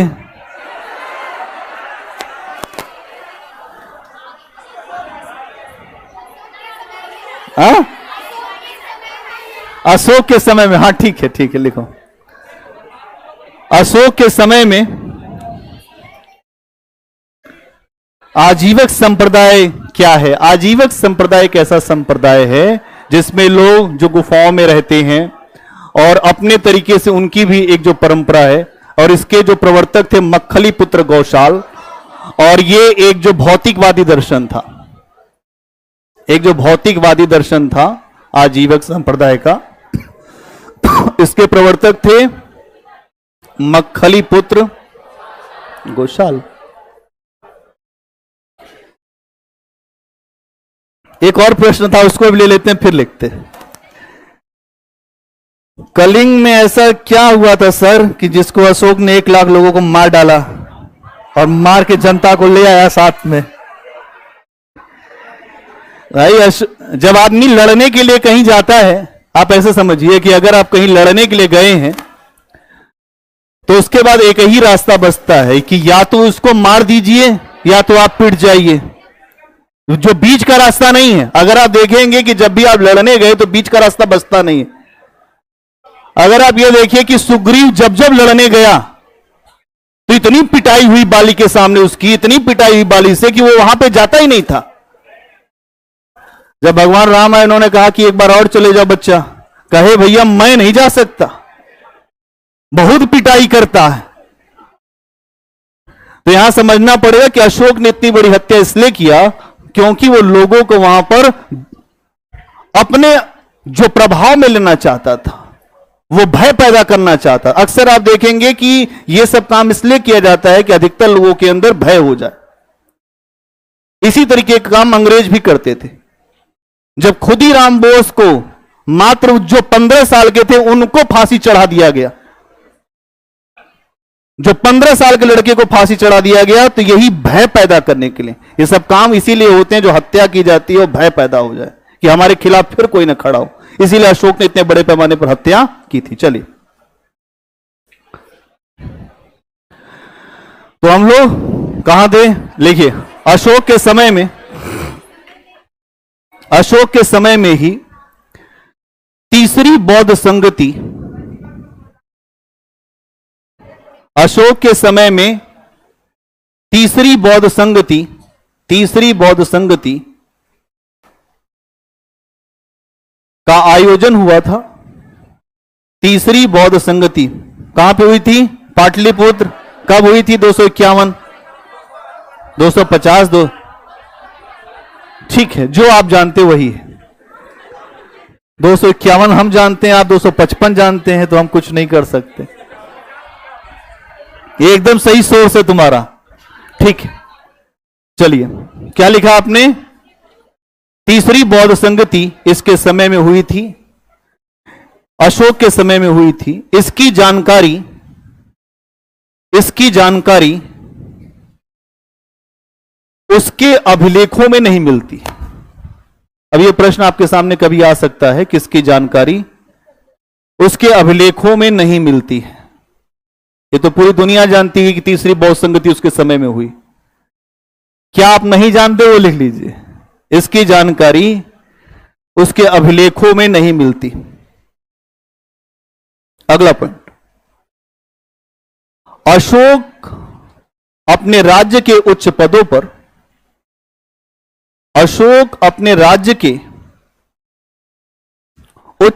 पर सभी वर्गों से लोगों को शामिल करता था। अशोक अपने राज्य के उच्च पदों पर सभी वर्गों से लोगों को शामिल करता था। सभी वर्गों से लोगों को शामिल करता था। इसका मतलब क्या है? योग्यता को यहां महत्व दे रहा है, ना कि आपकी जाति को। योग्यता को महत्व देने का काम अशोक ने शुरू कर दिया अपने समय में। जो योग्य होगा वो हमारे मंत्रिमंडल में बैठेगा, अयोग्य लोग नहीं आएंगे। अगला पॉइंट, अशोक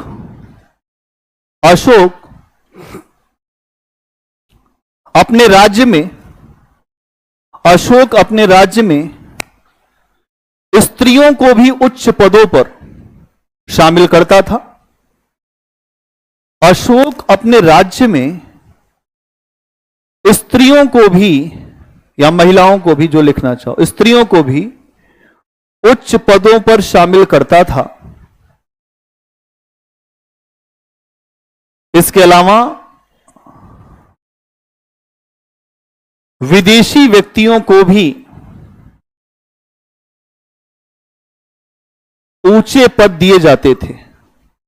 इसके अलावा विदेशी व्यक्तियों को भी ऊंचे पद दिए जाते थे। ऊंचे पद दिए जाते थे।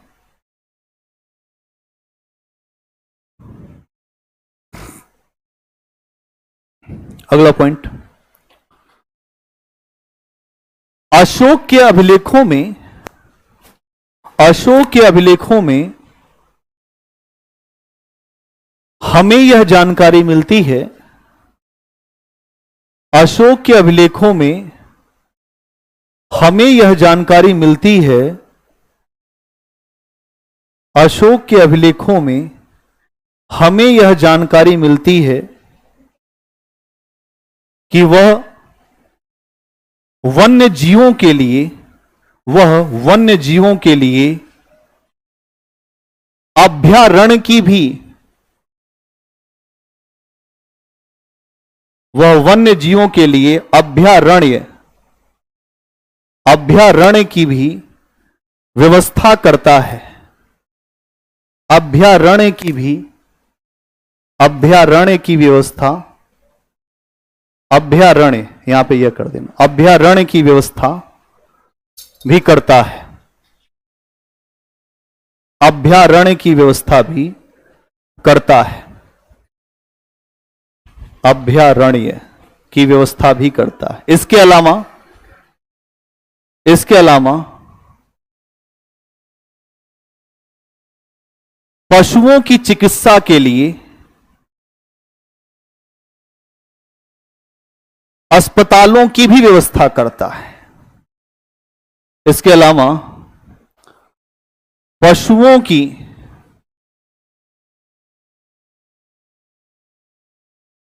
चिकित्सा के लिए अस्पताल मतलब जो चिकित्सा जहां पे होती है, चिकित्सालय,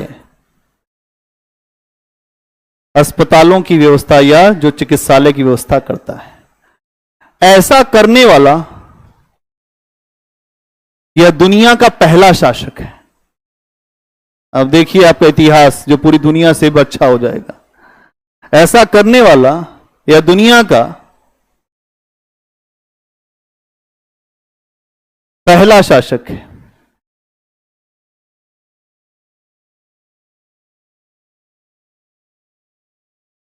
यह दुनिया का पहला शासक है। कुछ लोग कह रहे हैं कि हमको छुट्टी दीजिए, छुट्टी दीजिए। अरे भाई छुट्टी नहीं मिलेगा अभी। हमारे हिसाब से चलेंगे कि अब अपने हिसाब से चलेंगे?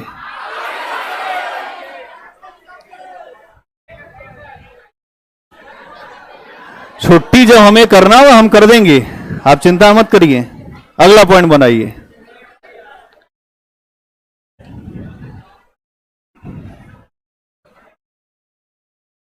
कलिंग युद्ध के पश्चात अशोक ने कलिंग युद्ध के पश्चात अशोक ने 2 वर्षों के बाद कलिंग युद्ध के पश्चात अशोक ने 2 वर्षों के पश्चात बौद्ध धर्म स्वीकार किया था। 2 वर्षों के पश्चात बौद्ध धर्म स्वीकार किया था। बौद्ध धर्म स्वीकार किया था।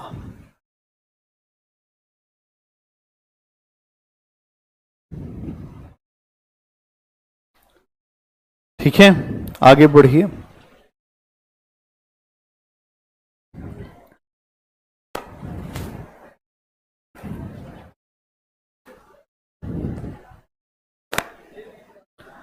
इसके बाद फिर और क्या करें? अब छुट्टी। चल आज के लिए यहीं रुक जाओ।